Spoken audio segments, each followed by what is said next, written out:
Welcome! I'm Pamela Rickia from livingjoyfully.ca, and today I'm here with Maria Randolph. Hi, Maria. Hello. Hello. I have enjoyed seeing Maria around in online unschooling circles for many, many years. Thank you so much, Maria. And I'm thrilled I'm thrilled you agreed to join me on the podcast. I thought that was awesome. Thank you. Thank you. I'm honored to be asked. Oh, thank you. And to get us started, though, let's everybody here, if you could share a little bit about you and your family so they get to know you. Okay, so family of three, my husband, David, myself, and our daughter, Davy, who is now 20. And we live in the northeast part of the United States in a state name called Maine. And we've been here for about 15 years. And before that, my daughter was born and raised till she was 7 in Wisconsin. And then we moved out here to Maine. So that's our story. Well, that's a very nice introduction. And now I would love to hear how, through that, you discovered unschooling and what your family's move to unschooling kind of looked like. Oh, it was so roundabout, the most complete roundabout way. I had kind of known about unschooling a little. Well, let me back up even further. When Davy was 3, we kind of knew that we wanted to homeschool. I had cousins who homeschooled their kids. And then also, even before we were married, I knew homeschoolers, and I just thought it was a really, really wonderful thing for kids to be able to be home and to be freely pursuing, or for the most part, freely pursuing what they wanted to do and where their interest led. So we knew that when we had a child that we were kind of leaning toward that. And so when my daughter was 3, we would go to homeschooling conferences. And I think it was at one of those where I kind of heard the idea of unschooling, and I wasn't too sure on the concept at that point. So we caved into putting her into kindergarten. I say sometimes that it was pressure, like people saying, oh, she should do, just 1 year, or, oh, she should just go to kindergarten. But I think it was a lot of internal pressure too, on myself, like just having a lot of fears. And I think both David and I agreed that we were kind of like, look back and think like, oh yeah, we were kind of really unsure that we knew what we were doing. And so she went in kindergarten. It was not a good experience for her. She cried every morning, and often I would have to go. It was all day kindergarten. I would have to go in the middle of the day and get her. So for the first 6 months, she went half day, and then she ended up going all day. And the end of the year couldn't come fast enough. We were so happy when she was done. And we look back, and there's pictures of her that I know, oh yeah, she was in kindergarten that year, because there's bags under her eyes. She was really stressed. Yeah. Poor thing. Look back and think, why didn't you just pull her out, Maria? What were you thinking? So yeah, we ended up then deciding definitely we're going to homeschool now. And so my personality is very enthusiastic and organized. And so, I brought out all the curriculum and this is how we're going to do it. And really, again, when I look back, and I'm totally digressing, I hope this is okay. Oh, but absolutely. when I look, I don't think you have a choice, Pam. We ended up moving from Wisconsin to Maine when she was about 7. And at that point, a lot of upheaval, because we were moving, we were away from family. Maine was amazing to explore. And I think before the internet broke, I admitted that I didn't even register because I completely forgot that I was supposed to do that, because it was a little different in Wisconsin at the time. And it was like January, I think I went, oh, I think I was supposed to do that. Anyway, we just got really involved in life, and that was really cool. But then I started feeling like, oh my goodness, I'm failing her.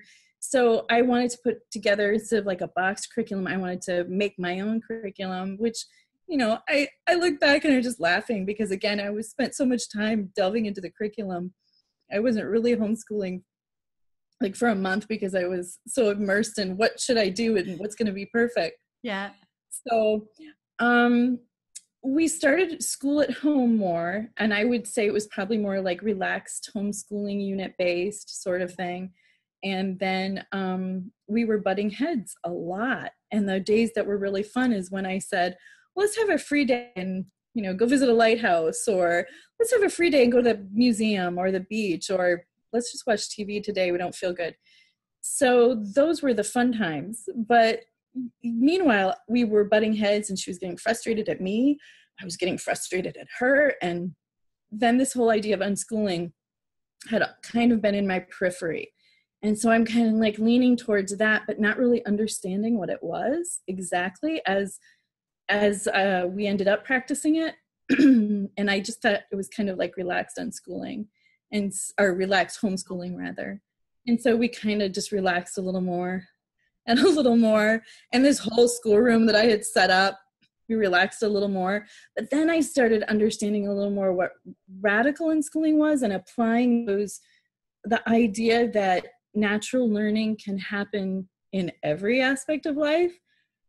And that was another story that I might get into later, but that was a little harder for me to, being a little bit of a control freak, to understand and to kind of let go that I really wanted the cute schoolroom, but that wasn't working. So I kind of had to go through that process a little bit. But by the time Davy was 10 or 11, we were way more radical in schooling. I'd say by the time 12 or 13, we were like totally in the rhythm and weren't even thinking about anything. We were just living life at that point. So that is my long story of how I found it. I feel like we've done it all. So when somebody says, oh, I use relaxed homeschooling with a Charlotte Mason and a side of Waldorf, I go, oh yeah, I know what that is. Gotcha. Because I feel like I dove into all that, to some degree.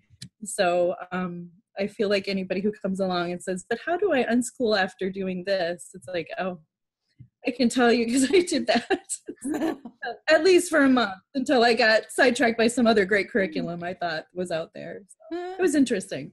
Yeah, no, it does sound like a really, really interesting journey. And that actually leads very nicely to our next question, doesn't it? What was the most challenging area of deschooling for you? And let's talk about one of those and just see how you worked your way through it. I would say the most challenging for me and for my daughter, because we've been able to talk about this, since, was definitely my need for control. So I'm a kind of a control freak.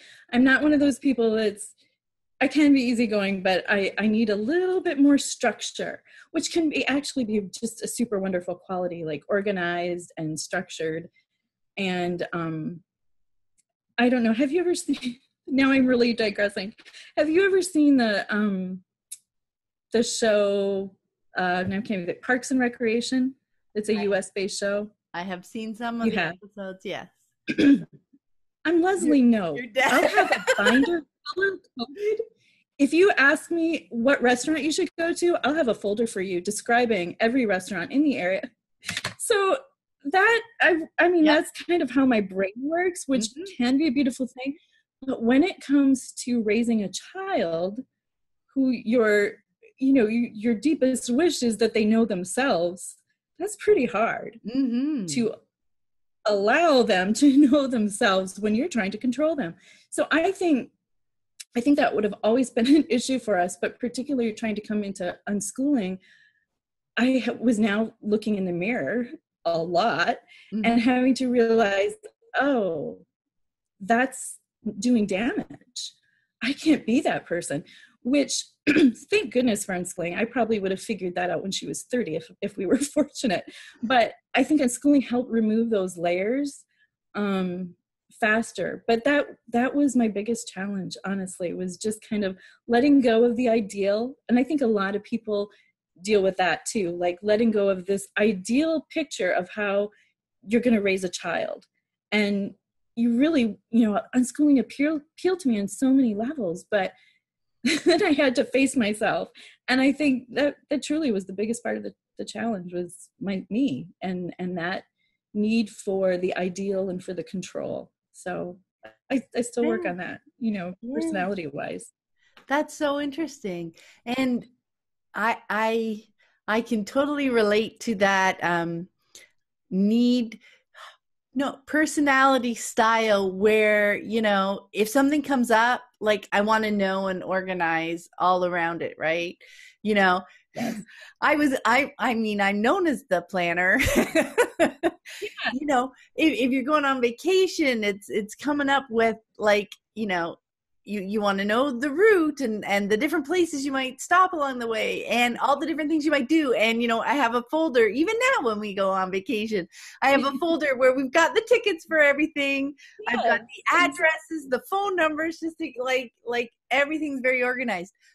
But yeah, that's the huge piece is that folder becoming like our resource, not our director. You know what I mean? Yeah, Yeah, I that's that do. piece, not insisting that we still follow this.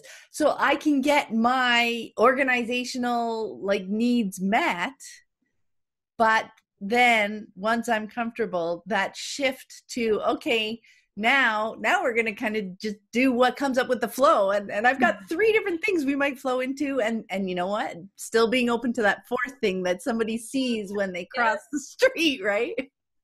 And that you've nailed that. That it was exactly it. Like I still struggle with this sometimes.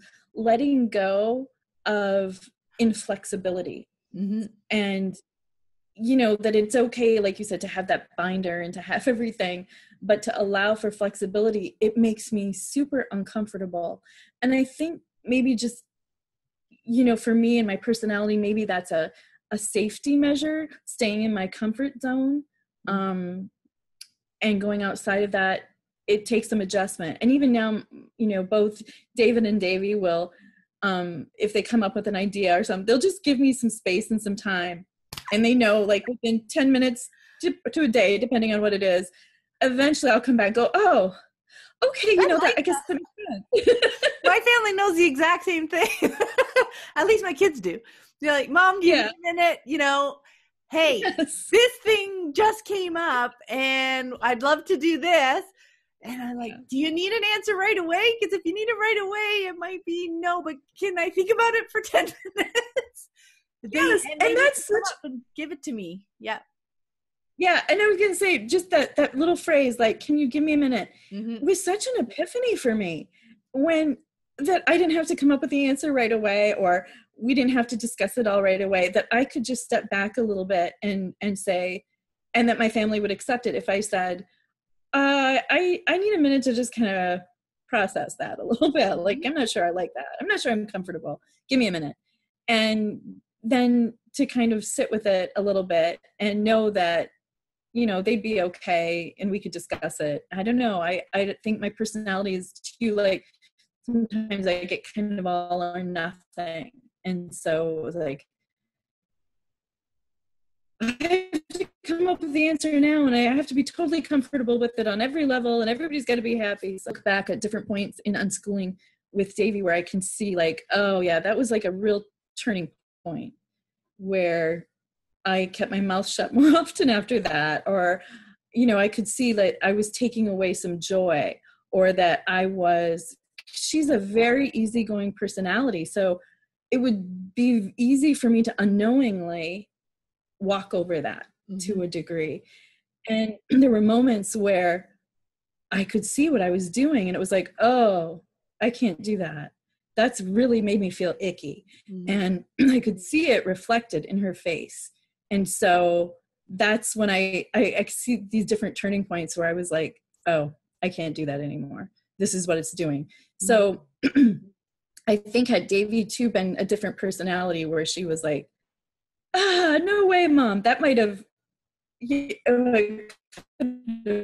done a number of things, but it's just interesting always to see the dynamic. Interesting to talk about. It's interesting to compare notes with one another and kind of say, oh, okay, that's what was happening there. Oh, get it. All right.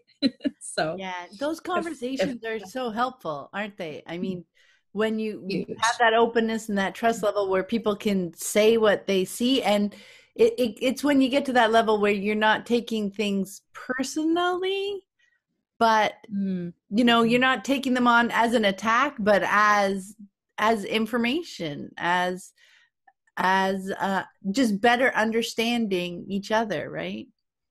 Absolutely. I love that it's shared information. We talk a lot about that with in unschooling, about how we share information with our kids to give them the information so that they can make decisions based on information they might not have had or they might not have known, and so that they can have that available to use it in a certain way. And of course that works with us too. So when I'm given information and just like at those pinnacle points where I could see what she was thinking, or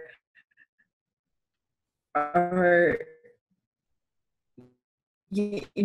look on her Yeah. face, and I thought, oh, this is not a good direction I'm going in. Mm-hmm. That wasn't great. Now, as she, what? Or, hey, this doesn't feel good, FYI.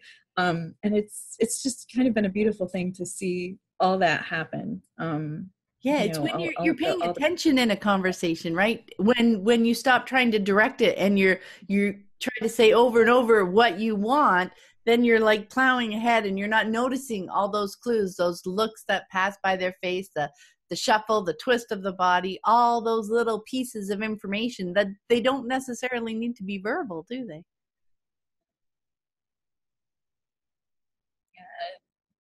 That's really, really a good point. And just how you said that stopping when you quit being the director, Yeah. and you stop to notice and really be present. And as a planner organizer, I'm always thinking ahead. And I feel like unschooling kind of helped me stand back and observe a little bit more. And to observe and think about my part in that. Instead of observing and directing, I'm thinking about, well, where does that put me in connection with this person, and what can I do differently to ease their path or to get out of their path very often. Yeah, I loved your point about being more quiet and listening more, because so often I remember times when they would be, having this idea and this idea and this idea, and my planning brain would be like, okay, trying to make that shift and trying to think of the implications of that choice and that choice. And then, I'd be tempted to jump in with like, pros, cons, comments, etc. But when I could be quiet and just watch the pros, because they weren't done. They were verbally processing what they were thinking. And when I just watched them and sat back and let them, go through the work that they were doing, they got somewhere completely different. And then I could see how they got there. Now you better understand why they got there, right? Because you could see all the different pieces that came together. And then you better understood even why you were doing X in the end, right? Yes. And then we got to that place, like you said, without us putting our hands all over it. You know what I mean? Does that make sense? I do. And it makes a lot of sense. And I was thinking about how you were saying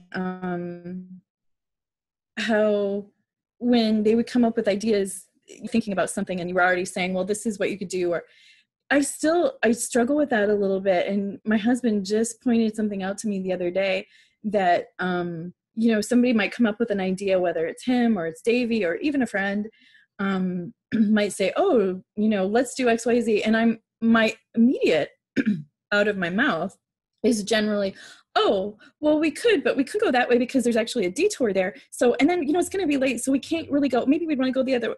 I'm thinking of all the can'ts instead of just stepping back and sharing the joy. I think I'm doing everybody a favor, of course, because, I'm organizing it, letting them know what's in their way. It's so much more smooth this way. But that it's taking away their joy. And he said to me, you're kind of stepping into, they just want to talk about what they love. they're not ready to organize it yet. And you've already organized it for them, and it takes their joy and takes kind of the, what's the word I'm looking for? The steam right out of them. And I was kind of, and I knew I've already kind of had, that's my personality a little bit, and I struggle. But in the instance he was giving me, I didn't see it. So when he said that, I was so appreciative, because it was like, oh, right. Okay, right. I do that. I've got to think more, speak less, and let people, let it go. So I think, like I had said earlier, unschooling helped me do that in a way I'm not sure I would have sooner. I feel like it's helped my marriage in a lot of ways too, because I was looking at so much my interaction with my daughter. But as experienced unschoolers will often say, and as I was hearing a lot of, how would you do that with a friend? And so I started to really think about, well, would I? And if I would, is it right? Should I be doing? And how am I treating my mate? So I think that in a way, and again, with so many deschooling experiences, it's a little bit of therapy for us, because we're kind of, really rooting around our own personalities and our motives, and trying to be the best person we can be for another person to grow and learn naturally. So what an experience. It's been so good to reflect on it too, since, I knew we were going to be speaking. It's how, like, kind of all week I've been thinking about, what has that deschooling process really done for us? And how does it continue to help me, even though I have an adult and we're not unschooling anymore? It's continued to have a lot of benefit. So it's been a great experience. Yeah, it really does call us to, and you can learn about ourselves, right?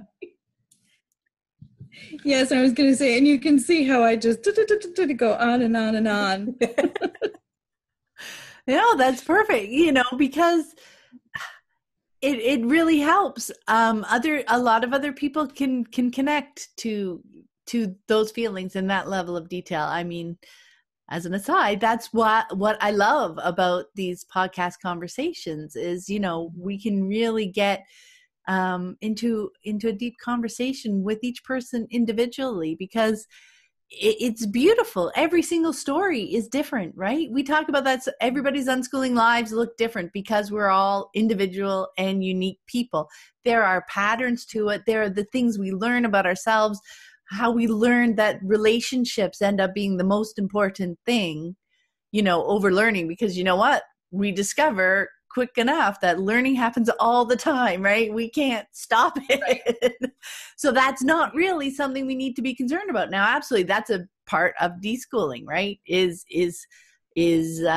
understanding how real learning works and seeing it happening all the time. But yeah, no, I love all the little details, so don't worry about that. Now, I'm very detailed. I can relate. I wanted to talk a bit about how, we were talking about how it can take time to work through our issues, right? And I don't even like to call them issues, but understanding ourselves better, right? To understand how we tick and why we react the way we do, and why we make the choices that we make. And so it can take a while before unschooling really starts to flow in our lives, right? So that can also leave us feeling some regret over, maybe how long it's taken us, maybe some of the choices that we made. And I was wondering if that was your experience and how maybe you worked through that or continue to work through that. Yeah, continue to work through it for sure. I think I was thinking a lot about this and thinking about the nature of regret. And on one hand, I don't know, I'm not going to be very articulate. I think regret and guilt kind of go hand in hand. And so that's what I've been ruminating on a little bit. And I feel like regret, like guilt to a degree, if we get too eaten up by it pulls us backwards. Mm-hmm. But we need it a little bit because it tweaks us and tells us where to go forward. And I think it was probably, I can't remember if Sandra Dodd actually said this or it was that I saw it on her website, and it helped me so much. When we know better, we do better. And so, when I look back and think of regrets, I think I've already touched on some of them. I wish we would have unschooled sooner. I wish I would have done that before kindergarten. I wish I would have done that before I decided to become a curriculum junkie. I wish we would have done that out the starting gate. But I didn't know better. So I do wish when I started learning more about unschooling, there was, I don't know, maybe a year or so, maybe a little longer. It's hard to really remember, but there was some resistance. I was kind of like, these crazy unschoolers, they're insane. And, oh, they're so extreme. And I could never do that. I won't be doing that. And I wished I hadn't quite got my fear, maybe some pride. I regret that part. I wish I would have done it a little bit sooner. I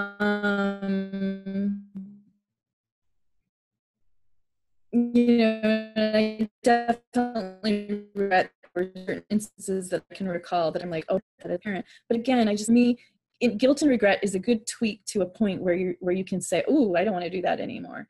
And then after that, it can just really destroy you if you get too eaten up by it. So allowing that to just move you and then go forward, I think is a big component, and maybe a difficult component sometimes to do, because there are things I really do wish I would have done differently, and I can't get those years back. Mm-hmm. It's gone, and that's why when talking to people who are new to unschooling, there's almost, I hate to be, everybody comes to it differently, but there's almost this frantic of, oh, hurry up and do it. But you can't. You can't change somebody else. You have to, unschoolers, we natural learning is natural learning, even when we're learning naturally about unschooling. So, so yeah, I wish I would have done, maybe there's some specific instances that pain me a little bit in my parenting, like, that day. And I think I was really mean that day, and I, might regret it. But I can't do anything about it except talk to Davey about it now. It's funny, recently I said, do you ever remember that day? Sometimes it just eats me up, and I really want to apologize to you and the child in you that I did that. I feel so. And she was like, oh, really?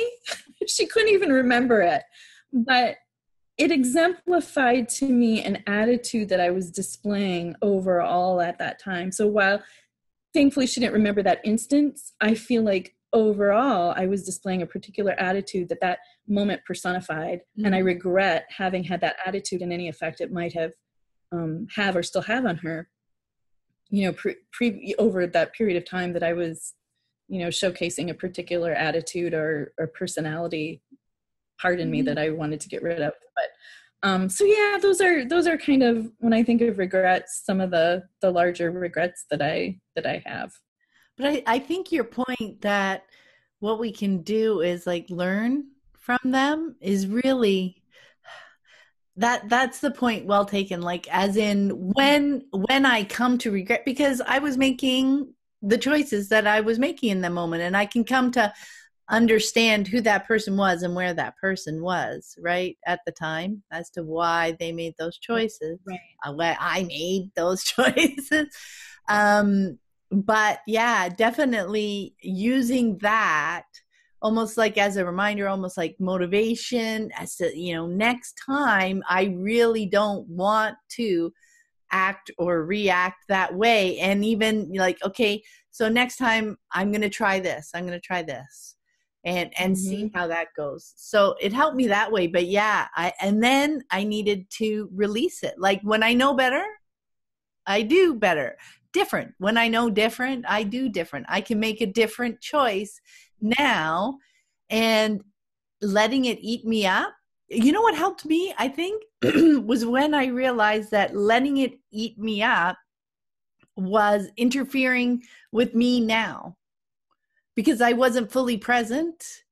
I wasn't making, good choices, or I was taking longer, etc. Because part of my mind was always running this over, right? And it was actually interfering with me now. So I think that was finally when I could be like, okay, I need to release this. Right. And interfering with you now and with you being present, and thus interfering with your relationships. And that's my whole goal. And that's why I was regretting it in the first place, because of, how I treated them or how I was acting towards them. That's why I was regretting. But getting caught up in it and beating myself up with it was recreating that problem in today's moment. Right? Yes. That's how I could talk my way through it. That's the way it made sense to me. That's the way it made sense to release that guilt and regret, and just accept those choices that I made, and that I've learned from them, and I'm going to make different choices, and then letting that weight go. Yes. And I think too, being able to look and see the relationship that you have now, I think standing back and bogged down in regret wouldn't have helped us go forward, like you were just saying. Yeah. And that would affect, now I love our relationship, but had I stayed back there doing what I was doing, or with the regret, it would never be where it is now. So very important not to get stuck in it. Yeah, I think so.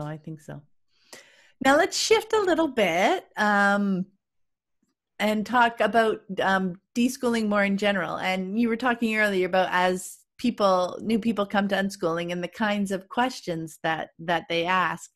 And one of them, or a kind of question that is very popular, is, but they're usually phrased, but how will they do this? How will they learn this?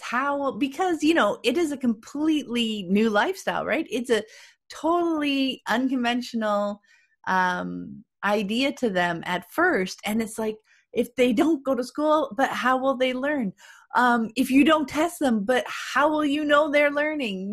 Just a million and one little questions. So I thought it would be fun if we played around with a couple of them. Here's one, but how will they learn algebra? That's usually a big one. Or calculus, right? Whatever complicated math is. So when you see that, how do you answer it? Well, that was me. I was the one at one time saying, but how will she learn math? Yeah. Because growing up in public school, I was bad at math, and pretty sure I would have ended up, again, I was in public school a long time ago. So, but now myself or Davey would have probably been LD and dyscalculia maybe, or, something like that. But I was bad at math, and my teachers reinforced that, and staying after school in classes and getting Fs reinforced that. And so I was really scared and nervous about, how is Davey going to learn math? And it was really, probably, speaking of regrets, one of my last holdouts, which of course did its damage. She was aware that was a last holdout.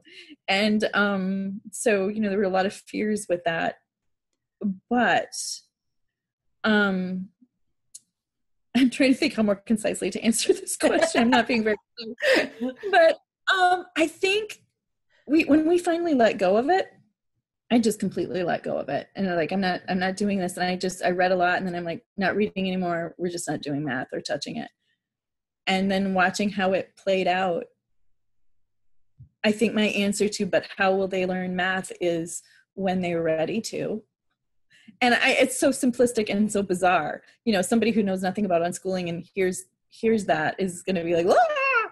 But she learned when she was ready. She came home one day, she wanted to get a job and needed to make change. So we sat down over the course of maybe 4 or 5 hours in a give 1 week. Maybe it was over 2 weeks. And she came home one night. It was like, scratching my head on this. And I can't figure this out. And we went over it again. And I don't think she's ever asked about making change since. She still she gets flustered around numbers and really nervous around numbers. And I don't know if that's, the baggage, or just, maybe it's just, we don't see numbers or think of abstract. But here's the thing. She's 20. She hasn't used it. I'm 50. I have a calculator. And there's kind of a neat story too with this algebra question. When I was 40, I had a good friend who was going through nursing school, I think. And she had a course in algebra. And I said, math. I was terrible at that. And she goes, I love it. And I'm like, oh, really? What do you love about it? And she brought out her book and she's showing to me. With her help, with her explaining it to me, I went through like 3 chapters and I'm like, oh my goodness, this is so, I've got it. It's so, it makes sense. It's so easy. And then I'd run and I'd ask her a question and she said, oh, well, think of it this way. And then that's why they do that. No way. And I went through the other chapter. I was like doing these tests in the back of the book, and I'm 40. And it took me like 2 weeks to do that. And I loved every minute of it. It really took away any fear that, well, I wasn't good at it, but it took away any fear that a human being of any age can learn that when they are ready and when they need to learn it. So I think my answer to that question is really my own experience and knowing that any person can do that, whether you're, 13, 16, 18, 40, 50, when you need it, you can do it. So I think that's hard for people who are newer to unschooling or people who are not familiar with unschooling to hear. And I haven't come up with a good way to reassure them that. It's almost like you have to see it in action and feel it in action. Have you come up with a good way to explain that? To the newer? You know what? This is why when I, talk about people when they're starting unschooling, when they're new to unschooling, I say, dive in for at least 6 months, ideally a year. Like just try it. That's the thing is you need to give some trust, I think, to the people that the experienced unschoolers that you're hearing about it from, and their experiences and how unschooling worked for them, because that's at first that's what you hear, right? What you ask, like what unschooling looks like, and it's like I want that. But yeah, you need you really need that time to have those kinds of experiences to see them learning math on their own. Well, having an occasion to make change or to add things up and to really see that it happens in the world. Because somebody just saying they'll learn it when they need it, it doesn't make sense to you until you've spent some time watching your kids learning in the world and watching yourself, right? You notice that in yourself when that occasion came up, but you need to give it enough time for these experiences to start to bubble up. And if that's what, try to really dive into it for a year, because or else if you're still trying to control, or you're still like, but what about math? Because you have to widen your definition of math, right? And that's all part of that deschooling that first year and how you define learning and how are you defining math? Because if at first you say to somebody, they'll learn it when they want to, they're going to be standing there waiting for their kid to walk up and say, okay, print me that addition worksheet, please. I'm ready to learn. Right. It's not what you're going to see, right? But you're going to see them maybe playing a video game and adding up their money in there so that they can purchase something, or figuring out how many hit points they need to beat a particular boss. or Yes. wanting to bake something and needing to figure out the proportions and the, adding up how many tablespoons and teaspoons, etc. There are so many occasions in life. Even maybe they want to count their steps as they're walking into the mall or walking in the park, and then they, count by twos. And there's just, it's giving yourself the time to see how math lives in the world, because it really does live in the world, doesn't it? Yep. Yes. And that was no more concise than your answer. It's not a concise topic, though. It is really, and it's hard to just put in quick, easy terms. And I love how you said, stay with it, for a year, because, we all often say, look at your child, and you need that time to do that. And kind of, so I wish I had done that a little bit deeper. I feel like that math component was rough for me, and it took me a while. But then I started, like you were saying, looking at it in all of life. And then just as Davey's gotten older, and is like, well, what's this whole thing with taking out taxes? How does that even work? And why do you need to do that? And then the conversations that come from that, and then sitting down and calculating gross and net, and what's the taxes, and why do we do this and that, and how that's all math related. It took me a while to understand that was actually math, and that's what we were doing. And then, well, if I want a car, how much money do I need? And then how much will I get at the end of the week? And then what are payments? And how do you take out a loan? And all these math things that we do in the adult world that I kind of sometimes just take for granted and don't think of them as math, until as she's needed them, I'm realizing, oh, well, this is math, this is algebra, this is working with unknowns, and so on. So yeah, it's interesting. It is. Okay, let's try another one that's Okay. not so academic. Okay. I was picking, an academic-y one and a life one. Okay, so this one. But how will they learn to work in a group? Because teamwork's a big thing, right? Okay, yeah. Oh, well, I'm pausing because I don't remember ever coming up with that one, or having somebody come to me with that, like how they work. So, but I can answer it because Davey and I are both pretty introverted. We're very social, and obviously we like to talk, but we need a lot of downtime. So after we're with groups of people, we need, maybe days really of just kind of downtime. And so you'd think that maybe that would be difficult to work in a group.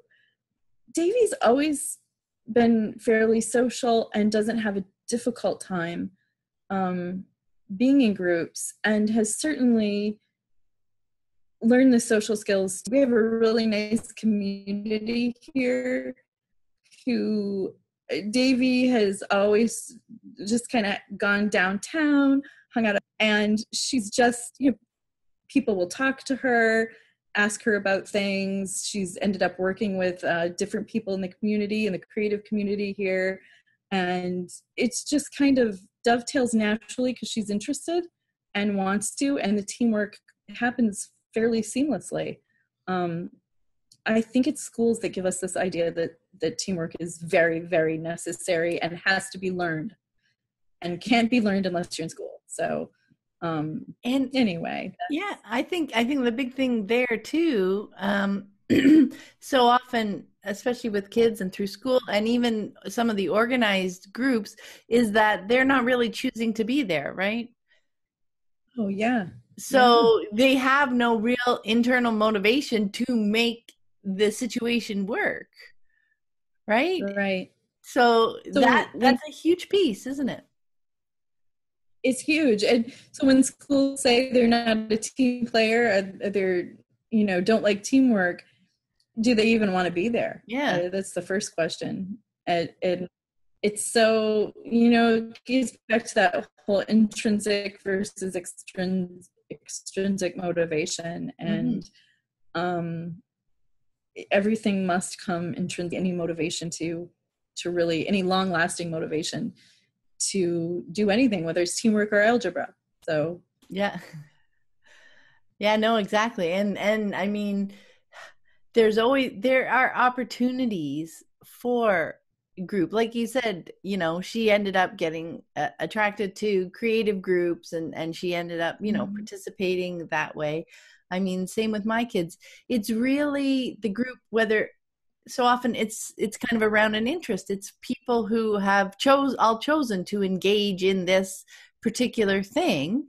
So right. everybody's trying their best to make it work. And that the other piece that you were talking about at the beginning is, you know, am I the kind of person who enjoys that kind of environment? That is an absolutely valid question, and a great thing to learn about yourself, because you won't choose to put yourself in situations that you know aren't going to work well for you. You know what I mean? Yeah, Yeah. So there's no absolutely. like requirement.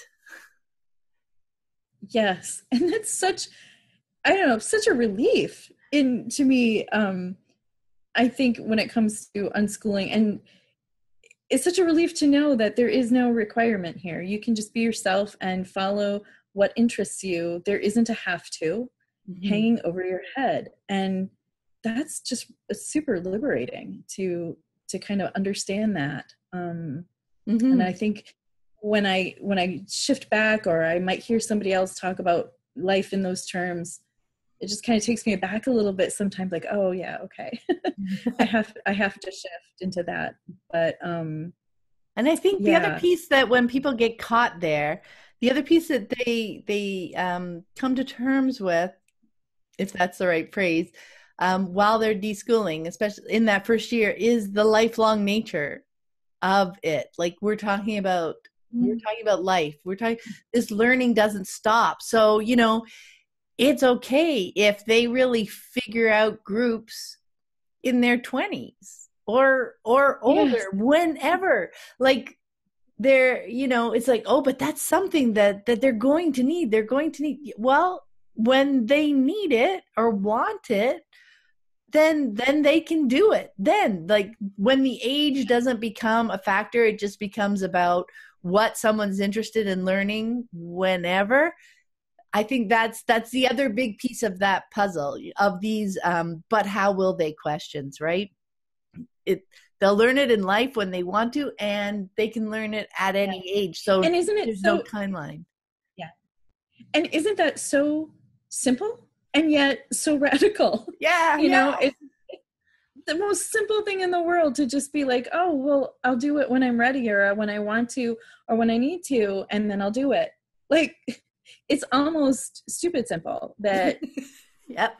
That's all there is to it. But it's that the difficult part is that, you know, that deschooling and that leap of trust. And I love how you said that any of that can be at any age, whether it's learning something, you know, about socially or academically, but also the deschooling never really stops. You know, I'm constantly through the lens of unschooling looking at life and, you know, things I'm enjoying, and reminding myself of different principles of unschooling, and, oh yeah, I don't have to do this. And, you know, constantly peeling those layers, you know, in myself and in relationships. And I think Davy would probably say the same thing, that she is, you know, constantly thinking or looking at the world through that lens. And it's been, I think, one of the gifts of unschooling is that, you know, we can continue the rest of our life to do that. And that's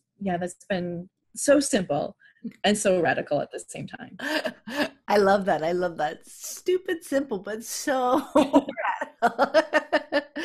Which leads very nicely to the last question I have here. And I think you were just touching on that, but with your official unschooling years behind you now, looking back, what's been the most valuable outcome, do you think, from choosing unschooling? I'm sorry, the most valuable, what was the outcome? Oh, most valuable outcome. Oh my goodness. I have to pick just one. I would say the most valuable outcome to unschooling is that I was able to take my time and look at our relationship differently.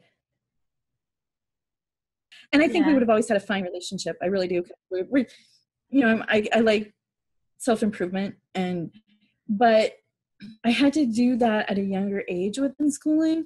And I feel like because of that, we had a stronger bond and a more respectful relationship between two humans than I think we would have otherwise, because I began to see her not as the child, but as a person who needed guidance, but had fully her own ideas, her own thoughts, whether she was verbalizing them or not.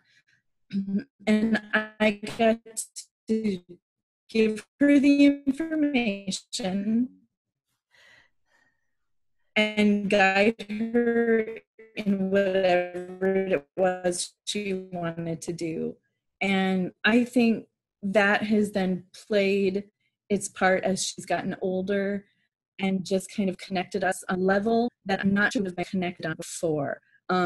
Because I truly see her as a human fully capable of making all her own choices and her own decisions. And that's when I lost my internet. I was so happy that Maria was able to answer my last question, and what a great sentence to end on. I truly see her as a human fully capable of making all her own choices and her own decisions. Thanks so much to Maria for joining me on the podcast. I had such a fun time chatting with her. We definitely share a few personality traits, and I thank her for her patience with my internet challenges too. If you'd like to connect with Maria online, she is an admin for the Facebook group Unschooling Q&A, and I'll put that link in the show notes. Have a great day, everyone.